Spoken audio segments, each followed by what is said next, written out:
Jawaharlal Nehru college का principal साहब, अपने मित्र अश्विनी जी का, आप सबका कि आपने मुझे याद किया और एक महत्वपूर्ण विषय पर अपनी राय रखने का ये अवसर दिया। वैसे तो मैं ये समझता हूँ कि विषय ऐसा है कि इसके लिए कोई एक विशेषज्ञ नहीं, बल्कि हम सब इससे गुजरे हैं, सबने भोगा है। बहिष्कार और घृणा, नफरत, भेदभाव भारतीय समाज में सबसे ज़्यादा अगर किसी को ज्ञान मिलता है तो इसी से मिलता है, क्योंकि ये बहुत लोगों के साथ वास्ता रखता है ये विषय, बहुत लोगों के जीवन को प्रभावित करता है।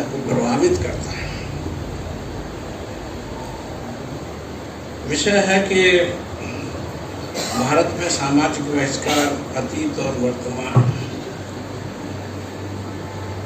अतीत बहुत लंबा है, 1000 साल की बात की जाए, 2000 साल की बात की जाए, 4000 साल की बात की जाए, वो कौन सा पहला दिन था जिस दिन भी बहिष्कार की नींव रखी गई?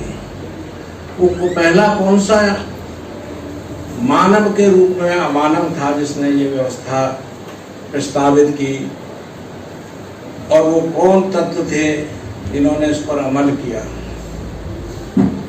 हम पढ़ते हैं और कहा जाता है कि बहिष्कार की प्रस्तावना करने वाले तो बुद्धिजीवी ही थे, लेकिन उसके लागू करने वाले राजा थे। और राजशाही में, राजतंत्र में ये घृणा का तत्व बहुत पनपा। और दिलचस्प बात यह है कि जिन्होंने अमानवीय काम किए, युद्ध किए, हिंसा की, उनको महान भी कहा गया। वो महान कैसे हो गए? जिन्होंने मनुष्यता को मिटाया, मनुष्य का अपमान किया, गैर बराबरी कायम की, घृणा की, अस्पृश्यता की, फिर वो महान कैसे हो? तो तुरंत हम ये बात समझ जाएंगे कि जैसा मैंने कहा कि इसको प्रस्तावित करने वाले बुद्धिजीवी रहे। कुछ के नाम हम जानते हैं, इतिहास देख सकते हैं। कुछ ऐसे भी रहे होंगे जिन्होंने गुमनाम रहकर ये पुण्य कर्म किया होगा।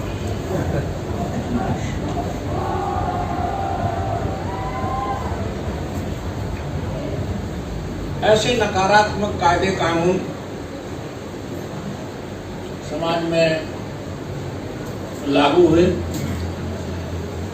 और परिणाम आप इतिहास में देख सकते हैं। हमारे राष्ट्र की कितनी क्षति हुई, मनुष्यता की कितनी क्षति हुई, हमारी ज्ञान व्यवस्था की कितनी क्षति हुई, इस पर अगर रिसर्च करेंगे अंदाजा लगाना बहुत मुश्किल है। क्योंकि ये बहिष्कार ही था जिसने ऐसी हालात पैदा किए कि हमारा महान देश बार बार गुलाम हुआ।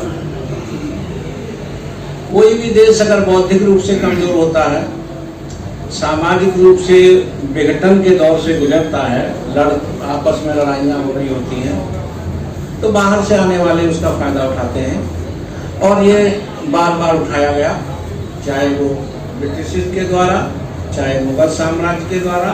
तमाम लोग ऐसे रहे कि जिन्होंने इस देश की इस उन बुद्धिजीवियों की बुद्धि का ये फायदा उठाया। क्रूरता और बहिष्कार के ऐसे किस्से और ऐसे नमूने हैं जो आज हजारों साल बाद भी हमारे रोए खड़े करते हैं। कैसे आप ये कल्पना कर सकते? आप पेशवाई राज्य कोई देख लो, कैसे आप कल्पना कर सकते हैं कि मनुष्य की परछाई न पड़े ऐसा वो रास्ते पर चले तो ऐसे समय में निकले कि उसकी परछाई नहीं पड़े, यानी जब धूप सिर पर हो तभी निकल सकते थे। पैरों के चिन्ह न पड़ जाएं, ये पराकाष्ठा है स्पृश्यता की। क्या पैर का चिन्ह देखकर या उसके पड़ने से भी रास्ता अछूत हो गया है क्या? लेकिन पैर के चिन्ह न पड़ जाएं तो झाड़ू बांध दो। आपने थूकना है तो गले में मटकी बांधे।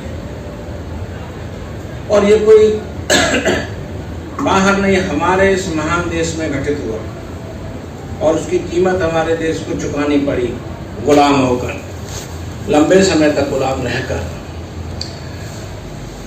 और गुलामी समाप्त भी हुई तो हमारे भीतर से, क्योंकि ये लंबे अभ्यास से जो बुराइयां घर करती हैं, वो आज तक, जो वर्तमान की बात करते हैं, आज तक वो नफरत, वो बहिष्कार, वो जन्म की श्रेष्ठता और निकृष्टता आज भी आपको देखने को मिलती है। आज भी सिर्फ किसी खास कुल खानदान में पैदा हो जाना ही महान हो जा रहा है। और कोई कितना भी राष्ट्र सेवक हो जाए, कितना भी सेवा कर रहा हो, कितना भी ज्ञानी हो, लेकिन अगर वो उस तथाकथित ऊंची जाति में पैदा नहीं हुआ तो वो छोटा है और असम्माननीय है। बेशक हमारे संविधान ने हमारे पूर्वजों की लड़ाई के परिणाम स्वरूप बाबा साहब हों, ज्योतिबा फुले हों, सावित्रीबाई हों, या फिर ज्योतिबा फुले हों, और चाहे इधर अच्युतानंद हो, मंगूराम हो पंजाब में, ये तो ऐसे नाम हैं जो चमकते हैं, लेकिन इनके 7,000 लोग थे जो इस काम के लिए लड़े। और नेताओं के अलावा वो दूसरे भी मोर्चे थे, जैसे साहित्य का मोर्चा था, कवि कविताएं लिख रहे थे, लोकगीत लिख रहे थे, और विचारकों का मोर्चा था। इस तरह से कई मोर्चों पर इन दास्तामूलक बुराइयों से निजात पाने का संघर्ष चला, वर्षों चला, समांतर भी चला। जैसे तुलसीदास जी आते हैं तो कबीरदास भी आते हैं, रैदास आते हैं इधर, और बाबा साहब आते हैं, गांधी जी आते हैं तो गांधी के में बाबा साहब आते हैं। अंतर ये आता है कि नया जो युग आया जिसमें हम आजाद हुए, डेमोक्रेसी आई, और ऐसा युग आया कि हम एक द्वीप की में, यानी भारत एक ऐसा द्वीप बन के नहीं रह सकता था कि जिसमें तमाम बुराइयां भरी हों, गुलाम लोग रहते हों, और फिर अपने देश के अंदर लोग एक भेदभाव करते हों, और इसके बाहर के तमाम देश कहीं समाजवाद आ रहा हो, कहीं रशियन क्रांति हो रही हो, कहीं फ्रेंच क्रांति हो रही हो, और उधर आधुनिकता आ गई हो और इधर कुछ ना, ऐसा संभव नहीं। तो आप इसमें देखेंगे कि ये जो बाबा साहब का युग है, हालांकि इसकी पृष्ठभूमि में भी बहुत कुछ है, क्योंकि हम संतों के, कवियों के उस योगदान को नकार नहीं सकते जिन्होंने सामाजिक, साहित्यिक और सांस्कृतिक वातावरण निर्मित किया। क्योंकि बाबा साहब कहते हैं कि आप बिना सांस्कृतिक और सामाजिक वातावरण तैयार किए हुए कोई राजनीतिक परिवर्तन कर नहीं सकते, अगर होता है तो उसे टिका नहीं सकते। इसीलिए वो बार बार ये कहते हैं कि अगर आपका समाज मजबूत होगा तो आपकी राजनीति भी मजबूत हो जाएगी, आपको स्वस्थ नेता मिल जाएगा। यानी आपका स्वस्थ समाज है तो आप पार्लियामेंट में कोई स्वस्थ नेता नहीं भेज सकते, सक्षम नेता नहीं भेज सकते, दूरदर्शिता नहीं भेज सकते, और आपकी नाव को वो या भंवर की तरफ ले जाएगा, खुद डूबेगा और आपको डुबाएगा। और आज आप हालात देख ही रहे आज क्या लंबे समय से। और बाबा साहब बार बार ये कह रहे हैं कि हमें ये जो सामाजिक बहिष्कार है, इस बहिष्कार को केवल शारीरिक बहिष्कार के रूप में नहीं देखना चाहिए।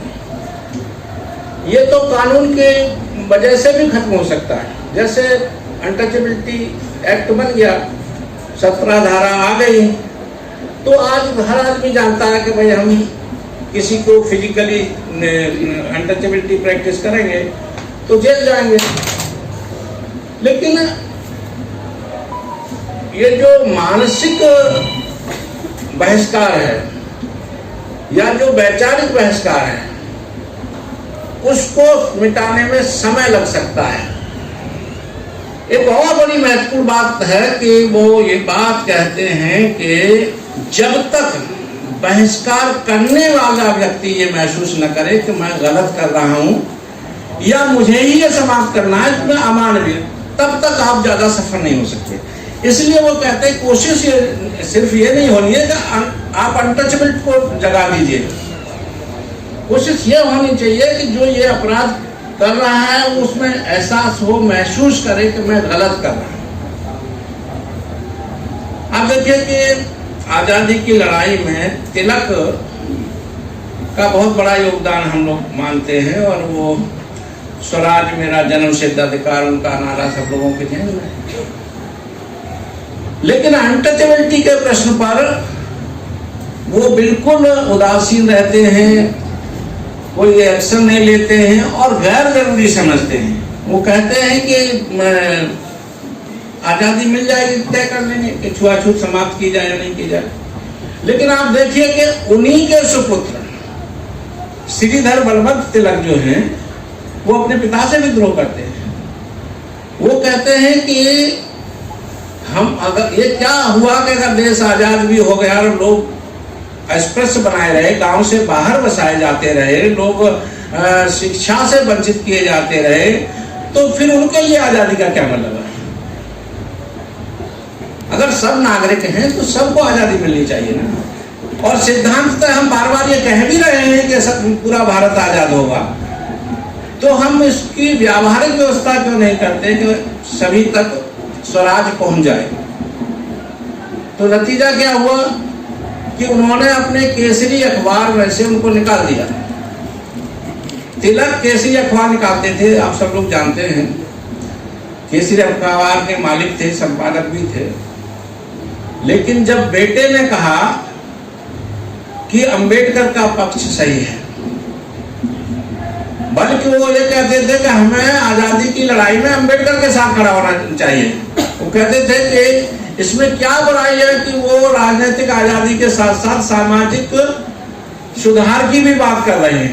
वो कहीं ये तो नहीं कह रहे कि भारत आजाद ना हो, वो ये कह रहे हैं कि आजादी ऐसी हो जिसमें अस्पृश्यता ना हो, सबको आजादी मिले। ये बात उन्होंने 1920 के अपने मूकनाय के संपादकियों में बार बार लिखी। एक संपादकी का तो शीर्षक ही यह था, स्वराज ऐसा हो जिसमें हमारा भी राज हो। उसका शीर्षक ही ये था। और सामाजिक बहिष्कार के बारे में ये कहते हैं कि इसके परिणामों को देखो, इससे देश कितना पीछे जा रहा है। क्योंकि वो बार बार कह रहे थे कि हम अगर गांधी जी के साथ जो बहसें थी, गांधी जी कह रहे थे कि भाई मैं जाति व्यवस्था का तो विरोध करता हूं, लेकिन वर्ण व्यवस्था बड़ी पवित्र व्यवस्था है, उसका नहीं करता। तो कहते हैं बड़ी मजेदार बात है कि जो जननी है उसको तो पालते रहो और उसके बच्चों को मारते रहो, ये क्या बात है? तो जब आप वर्ण व्यवस्था ही तो जाति व्यवस्था की जननी है, तो उसको अगर आप नष्ट नहीं करेंगे या उससे असहमत नहीं होंगे, तो आपका जाति व्यवस्था से असहमत होने का कोई मतलब ही नहीं। लेकिन एक बात तो आप देखेंगे कि गांधी पर डॉक्टर अंबेडकर का बहुत दबाव था, मानसिक दबाव था। वो बराबर उन्हें मजबूर होकर अंबेडकर के विचार को देखना और पढ़ना पड़ रहा था। और आखिर में गांधी जी को ये कहना पड़ा कि मैं अब केवल वही शादी अटेंड करूंगा जो अंतर जातीय हो। मैं ऐसे किसी जोड़े को आशीर्वाद नहीं दूंगा जो सेम कास्ट होंगे। मैं केवल उसी को आशीर्वाद दूंगा जो लड़की दूसरी जाति की होगी और लड़का दूसरी जाति का होगा। तो ये अंबेडकर का ही प्रभाव था जो वो आखिर में माने। दूसरा आप ये देखेंगे कि उन्होंने ये भी महसूस कराया कि डॉक्टर अंबेडकर जो नए भारत की रूपरेखा प्रस्तुत करते हैं अपने लेखों में, अपने भाषणों में, वो नया भारत बिना पारस्परिक सहयोग के बन नहीं सकता। इसलिए वो कहते हैं कि देखो, जब अंबेडकर ने कहा कि भाई हमारे यहाँ परस्पर संवेदना कैसे कम हुई, ये बहिष्कार कैसे हुआ, नतीजा क्या हुआ, उन्होंने मूकनाय के पहले ही संपादकीय में ये बात कही कि हम एक ऐसे समाज में रहते हैं, भारतीय समाज एक बहुमंजिली इमारत की तरह है, और विडंबना यह है कि इस हर तल का व्यक्ति अपने ही तल में पैदा होता है और अपने ही तल में मर जाता है। वो दूसरे तल वाले के न तो दुख में शामिल है न सुख में शामिल है, वो उससे परिचित ही नहीं होता।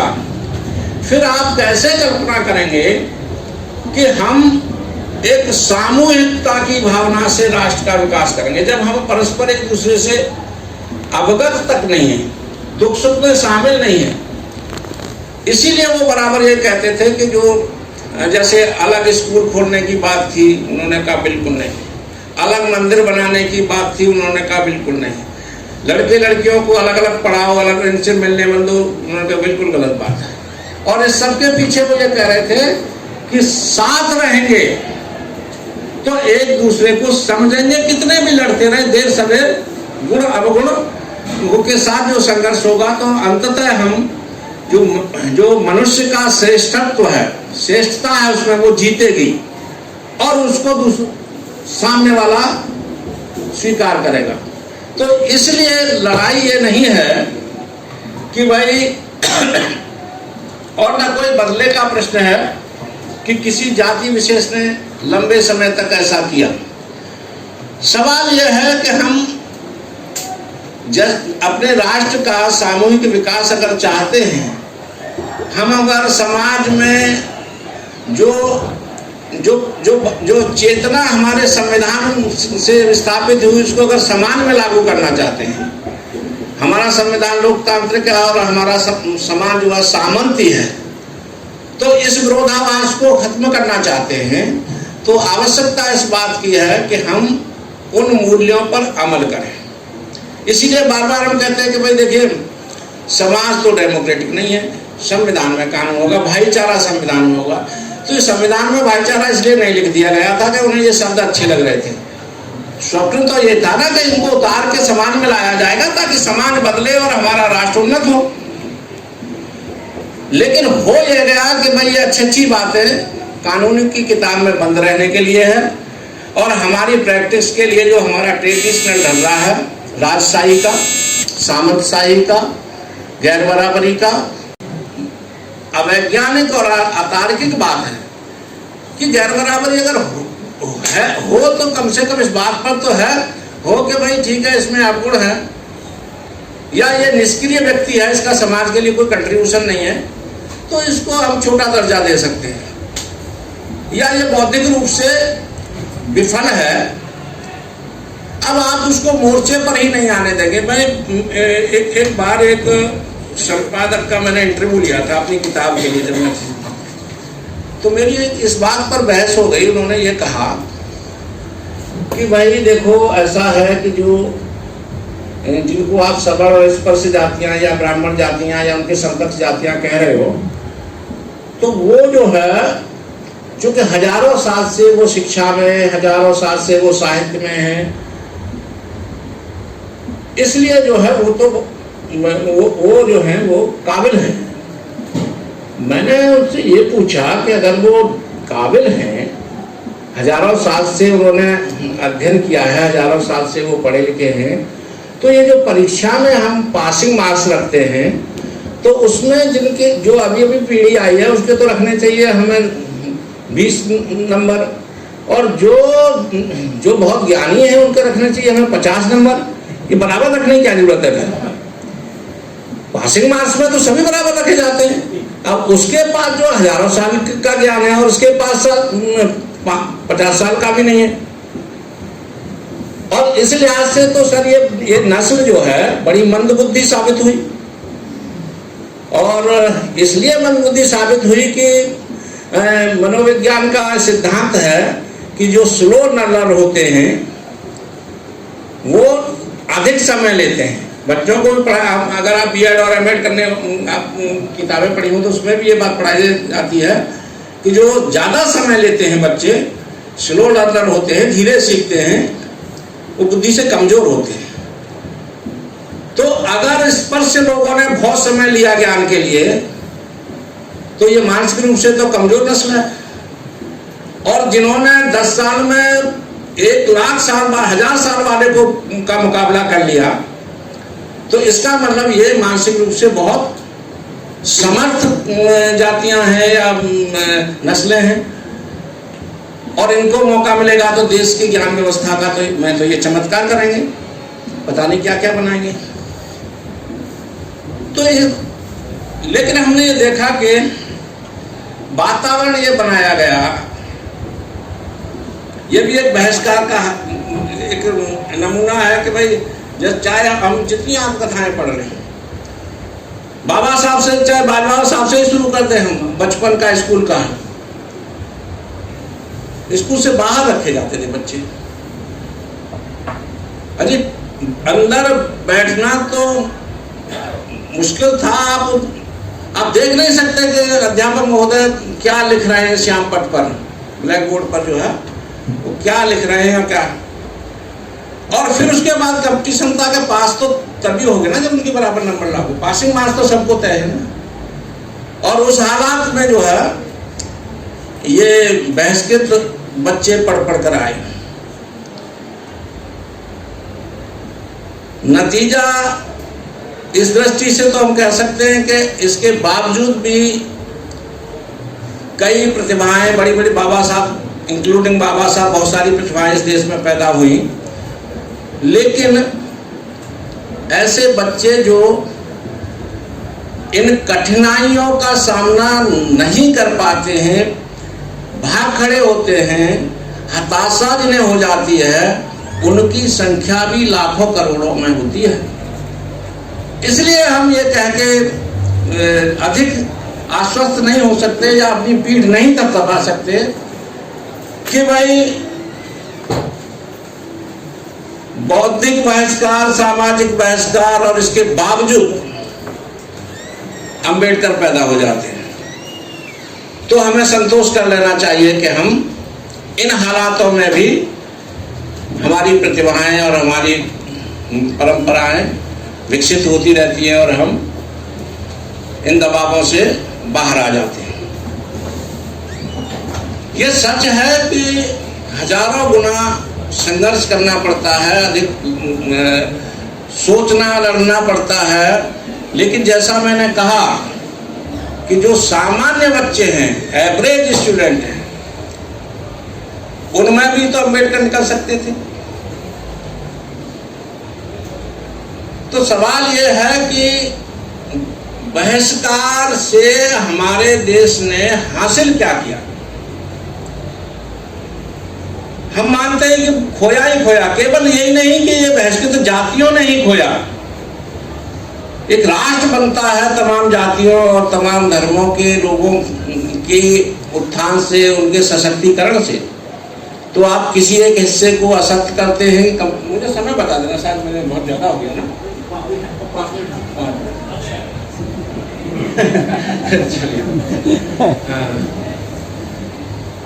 हाँ, तो मैं एक पक्ष जो मैं कह रहा था कि देखिए राइटिंग का, साहित्य का जो क्या इसमें योगदान होता है, तो हमारे चाहे वो कबीर हो, रैदास हो, बाबा साहब अम्बेडकर हो, फिर हम उस क्रम में चले आए आज के, फिर चाहे हमारे मराठी के लेखक हों, हिंदी के लेखक हों, ठीक है, किसी ने 1000 लोगों को प्रभावित किया, किसने 10,000 को प्रभावित किया, किसने 100 को प्रभावित किया, लेकिन जब स्थितियों को हमने कलमबद्ध कर दिया, जब दर्ज कर ली गई स्थितियां और उनको जब दर्पण की तरह लोगों के सामने रखा गया तो बदलाव आया। और वो तेजी, अब देखिए मैं बार बार ये सोचता हूँ कि अगर बाबा साहब ने अपने विचारों का दस्तावेजीकरण नहीं किया होता तो आज बाबा साहब को कोई महात्मा बना देता, कोई ईश्वर बना देता, कोई राष्ट्रपति बना देता, कोई जो है वो मंदिर का पुजारी बना देता, जो चाहे बना सकता था। लेकिन चूंकि अपनी बात को उन्होंने दर्ज किया, स्थापित किया, और हालांकि आज हालात ऐसे कि उनकी बहुत सारी बात, राम के बारे में उनकी चर्चा नहीं कर सकते आप, कृष्ण की कृतियों के बारे में चर्चा नहीं कर सकते आप, क्योंकि वो एक तार्किक व्यक्ति थे। बिल्कुल वो कहते थे साइंटिफिक टेम्परामेंट राइटर में होना ही चाहिए, यानी वैज्ञानिक दृष्टिकोण के वो जबरदस्त समर्थक थे और खुद अपनी जिंदगी में वो इस दृष्टि को अपनाते थे। तो कहने का मतलब यह है कि जो रचनाशीलता है, उस रचनाशीलता का योगदान यह है कि हम कम से कम किसी भी हालात में किताब उठा के देख सकते हैं। अब हम जब रैदास की बात में कर रहा था, नंदनार की बात कर रहा था, चोखा मेला की बात कर रहा था, तो इन्होंने एक पृष्ठभूमि बना दी थी। ये सब अस्पृश्यता के खिलाफ ही काम कर रहे थे और इसीलिए बाबा साहब ने अपनी जो अनटचेबल पुस्तक है, जो 1948 में यहीं से प्रकाशित हुई दिल्ली से, और पृथ्वीराज रोड पर बाबा साहब रहते थे, वो उन्होंने समर्पित इन 3 संतों को की, नंदनार, चोखा मेला और रैदास। हालांकि उन्होंने जब ये सोचने लगे कि ये चीज इस सिस्टम को बदलने के लिए कानून की आवश्यकता होगी, तो वो ये भी उनका एक बयान ये भी आया कि भाई हमारे संत भी इस ये जो वर्ण व्यवस्था है, वर्ण व्यवस्था रूपी वृक्ष की टहनियां साफ झाड़ रहे हैं। आवश्यकता यह है कि इसकी जड़ को खत्म किया जाए, और जड़ को खत्म करने के लिए उन्होंने कहा कि इसका एक ही उपाय है कि अंतरजातीय विवाहों को प्रोत्साहित किया जाए। अब हमारे समाज की विडंबना यह है कि वो कहते ना कि तू डाल डाल और मैं पात पात। जब हम अंतरजातीय विवाह की बात करते हैं तो वो ऐसा लड़का तो पसंद है जो अफसर है या जो सशक्त है या नेता बन गया है, और अपनी ऐसी लड़की वो देने को तैयार नहीं है जो जाके समाज में कुछ काम करे या किसी लायक हो। तो ये जो अंतरजातीय विवाह का भी, और दूसरी बात यह है कि अंतरजातीय विवाह भी वैयक्तिक फैसले हैं, सामाजिक फैसले या पारिवारिक फैसले हैं भी नहीं। कोई व्यक्ति अपनी बेटी का प्रस्ताव लेके जाने की स्थिति में नहीं होता है दूसरी जाति के, जो चाहता है वो भी नहीं होता है, क्योंकि समाज में वातावरण ऐसा बना हुआ है कि लोग वो सोचता है कि यार वो पड़ोसी क्या कहेंगे। मेरे मोहल्ले में हमारे एक अम्बेडकरवादी लड़के की शादी एक ऊंची जाति की लड़की से हुई, वो क्लास में पढ़ते थे। तो शादी हुई तो उनके समधी ने कहा कि कार्ड में जातिवादी पता नहीं चलनी चाहिए, सब कुछ करेंगे, लोगों को वैसे पता भी चलता है तो चलने दीजिए, लड़का अफसर है, लेकिन वो ऐसा नहीं लगना चाहिए कि ये कोई नीची जाति में हमारी लड़की जा रही है। तो माँ बाप डर रहे हैं बेचारे, शादी भी कर रहे हैं। तो इसलिए जो है लगातार ये जो अम्बेडकरी विचार है इसको लगातार फैलाने की जरूरत है, और ये विचार समता का विचार, स्वतंत्रता का विचार है। सारी दुनिया में जो है आज बाबा अभी अमेरिका में आप लोग देख ही रहे हैं 14 अप्रैल को किस तरह से जो है वो मनाया गया इक्वलिटी डे के रूप में, समता दिवस के रूप में, जो इंग्लैंड में मनाया गया, अमेरिका में मनाया गया। तो हम देखिए सारी, जैसे अमेरिका ने अपने अश्वेतों की समस्या का हल किया, डाइवर्सिटी कायम की, प्रतिनिधित्व उन्होंने अनिवार्य किया। लेकिन हमारे यहाँ जब कहते हैं कि नहीं जी हमारे यहाँ कोई भेदभाव नहीं है और हम यहाँ चंद रिजर्वेशन के जो पद हैं उनके अलावा तो आपको स्वेच्छा से अब बड़ा हिस्सा तो अब निजी क्षेत्र का है, और निजी क्षेत्र का स्वामित्व किसके पास है? दलित जातियों के पास तो स्वामित्व नहीं है, फैसला स्वामित्व ही करता है कि भाई किसको रखा जाए नहीं रखा जाए। तो इसलिए जो है, और अभी आप मीडिया है, क्या वहाँ बहिष्कार नहीं है? मैं लखनऊ में मुझे कहा गया, वो चौदह तालाब पर बोलने को कहा गया था सर, ये बच्चे भी वहाँ गए हुए थे। तो मैं ये कह रहा था कि क्या अखबार का दफ्तर आज का चौदह तालाब नहीं है? छू सकते हैं हम? क्या आप टीवी चैनल हैं जो है हमारे, जिसमें हजारों नौकरियां निकलती हैं, क्या वो आपके लिए चौदह तालाब नहीं है? साहित्य अकादमियां हैं, ये क्या चौदह तालाब नहीं है? हमारी उच्च शिक्षा भी अभी का भी एक बड़ा हिस्सा भी चौदह तालाब बना बैठा है। तो रूप बदल सकते हैं लेकिन बहिष्कार कायम है। हाँ, विकरालता कम हो सकती है। विकरालता इसलिए कम कि हम संविधान का जिस अनुपात में प्रभाव बढ़ा है समाज में, या राजनीति संविधान की वजह से जितना भी हिस्सा नियंत्रित हुआ है, हालांकि संविधान खुद बेचारा परेशान है, संविधान को अगर मानवीकरण करें तो वो खुद अपनी जान बचाता घूम रहा है, लेकिन उसका जितना असर पॉजिटिव जितना असर पड़ा है उसकी वजह से समाज पर या हमारे शिक्षाविदों पर या हमारे राजनेताओं पर भी वो असर दिखाई पड़ता है।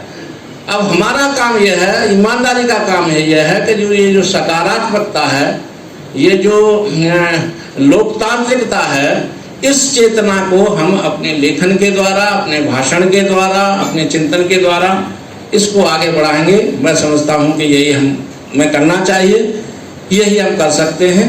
बहुत बहुत धन्यवाद आपने मुझे।